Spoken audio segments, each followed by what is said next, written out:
Okay, we're going to go over our strenuous poses or difficult or challenging playtime poses for our Yoga for Gratitude set.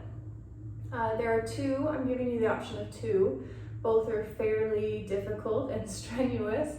That's why I want you to have two options to try to be successful with these. And remember that they're just fun for play. You're not tested on them in any way, so you want to just play around. And if you are unable to fully execute the pose, it's okay. And with time, you'll find that you will if you give it enough thoughtfulness and mindfulness and practice, of course. And some poses take longer than others. Will pose is one of them, and that one has taken me a long time to even get where I'm at, and I'm not even fully executing the pose to its fullest. And 8 angle pose is also our other one that we're going to play with, and that one took me a really long time to get into an arm balance with that. I chose both of these poses for gratitude, specifically in this set, because when the body becomes stagnant and doesn't move, it often produces feelings and emotions of negativity and stress and worry and anxiousness. And these poses are great for gratitude because they remind the body to move. They create a sense of positivity and gratitude. They remind us of why we should be grateful that our bodies are able to do things and to move around. So that's why I chose these poses. The first one I'm going to go over with you is Will. Will is a back bend.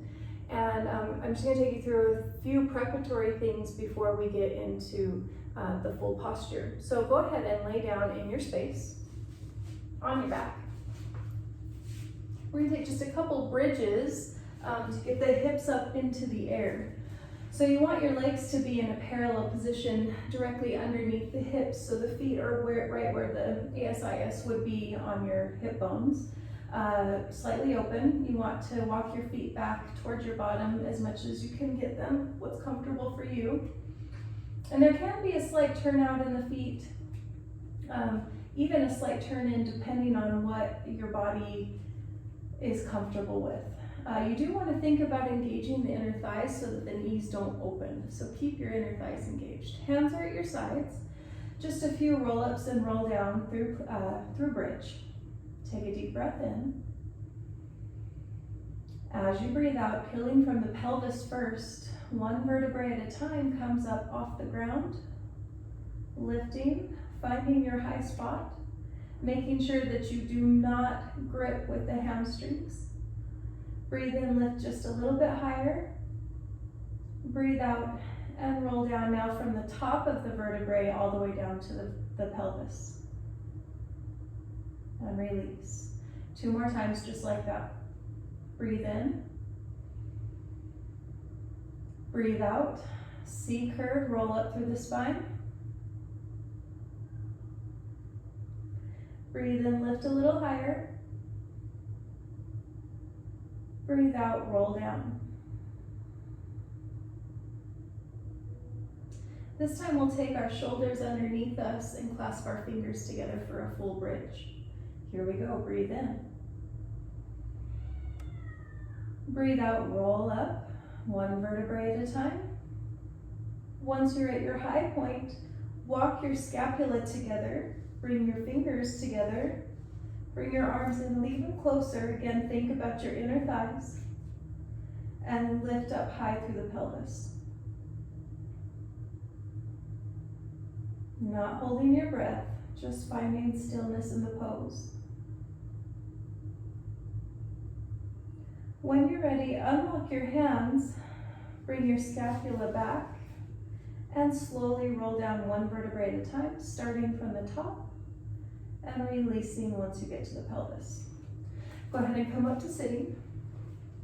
The other thing you want to engage before you go into Will is an open kind of armpit area. You want to push through those armpits when you go into that bridge. So if you have, not many of you may have a bar at home, but again, the back of a couch will work, the back of a chair will work. even maybe your bed would work. You could kneel at your bed and go into this as well. I'm going to show you on my bar.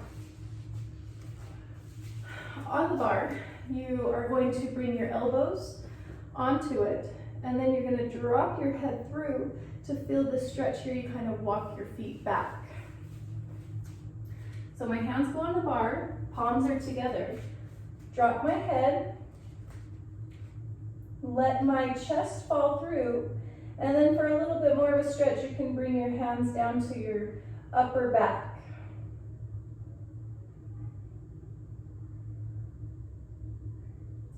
Hold here for a few breaths.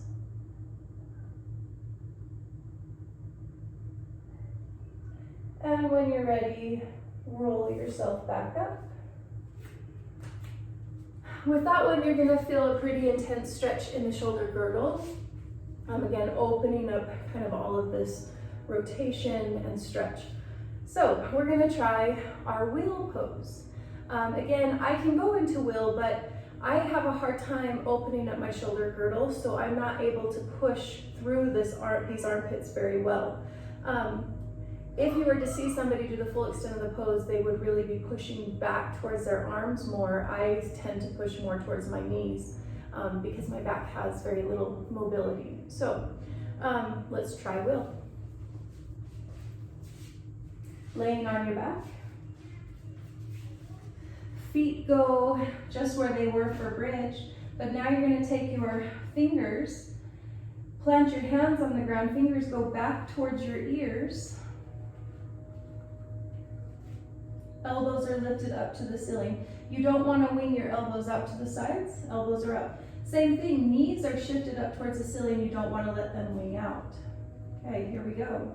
You're going to push your pelvis up to the sky and try to look back and down towards the floor with your head.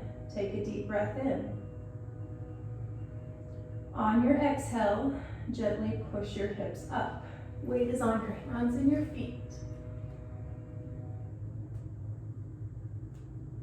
When you're ready, gently bring yourself down and release. Come on up to sitting, maybe shake out your arms. For me, this is a lot of work for my shoulder girdle, so I'm going to only show you one time, but of course you're welcome to rewind and go over that as many times as you need to. Hopefully you were able to find some success. If not, give it time and it will come. Going on to 8-angle pose, which is our second strenuous pose for this, this set. And you can play with both of them. You can play with just one. You can go back and forth, do whatever you need to do. 8-angle pose is a balanced pose in the arms. It's a lot of arm strength. We as a class have been going through chaturanga quite a bit. So that really is the strength that you need to have in this posture. You are going to be squeezing your inner thighs together to hold your feet up off the ground, and they'll be wrapped around your arm. This may make no sense as I'm talking, but just a couple preparatory things. Very simple cobra chaturangas so that we can get the strength into our arms. So go ahead and lay on your belly. Feet just stay on the ground, legs stay on the ground. You want your hands right underneath your shoulders. Elbows are glued in towards your rib cage, faces at the ground. All we're simply going to do is lift up and down from here a couple times. Here we go. Take a deep breath in. Breathe out, push up. Not even to straight arms. Breathe in and hold. Breathe out, lower down slowly. 2 more times like that. Breathe in. Breathe out, push up. Strengthen your arms. Breathe in, hold. Breathe out, lower down. Last one, breathe in. Breathe out, push up. Breathe in, hold. Breathe out, and down. Good. Come on up to sitting. Now this may seem strange, but it is still preparatory work for this posture. We're gonna start, you can start with whatever leg that you want to, but my left leg is gonna be up in this position and my right leg is going to be down in this position. Again, start however you'd like to start. What you're gonna do is take your foot and flex it up towards the ceiling. Now you're gonna hook the bottom foot on top of it. You're gonna take same arm as knee that's up. For me, it's my left. I'm gonna go underneath and hook my elbow in. I'm not gonna try to lift anything off the ground except for my legs. I'm going to squeeze them to straight. And then I'm gonna bring them back. We'll try that one more time. Now it takes quite a bit of work, and like I said, inner thighs really have to come together to hold it there. And my arm feels it. My legs are just squeezing that arm. Okay, get the elbow into that hooked position, hook the feet. Now squeeze the legs. Bring them back down. We'll try it one more time. I also feel my core and my intercostal muscles in my ribcage really working. Here we go. Ready? Squeeze. And bring it back down. Let's try the other side, just to prepare. So for me, it's my right leg that's up, left leg that's dropped. Right foot flexes, hook the leg, hook the foot. Same arm as top leg goes under. Hook it underneath the knee. Shift your weight forward slightly. 3 extensions, squeezing the inner thighs. Here we go. Breathe and squeeze. And bring it down. This is my bad side. It doesn't want to stay hooked to the arm. Here we go. Breathe and squeeze. Bring it down. Tons of inner thigh work. Here we go. Last one. Breathe and squeeze. And bring it back down. I'm going to show you on my good side the full posture.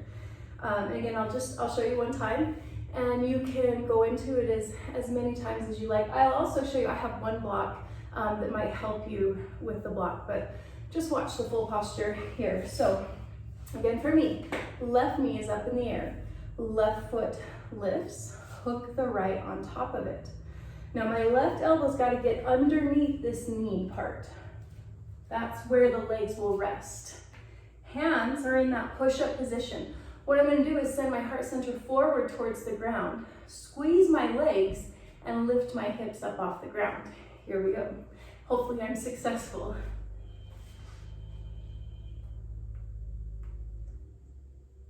And then come back down. Let me grab my block and show you how you can kind of train with that with the block.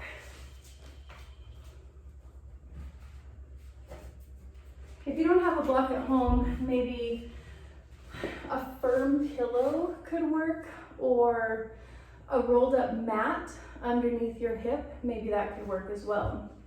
This just gives your hips already a boost. So you kind of sit off to the side. I've heard people say like a mermaid, yeah? And then you're gonna hook your feet, go through it the same way. Bring the arm under, take the hands in front of you in that chaturanga position. And then as you lean forward and squeeze, your hip has a less distance to travel to come up off the ground with a block or a rolled up mat. I'm not going to attempt to show you on my other side because my other side is terrible and I usually can't do it. You'll find that too, that you'll have sides that you'll preference. You should probably try both, at least to see which one is good and comfortable for your body. But enjoy and have fun with wheel pose and 8 angle pose.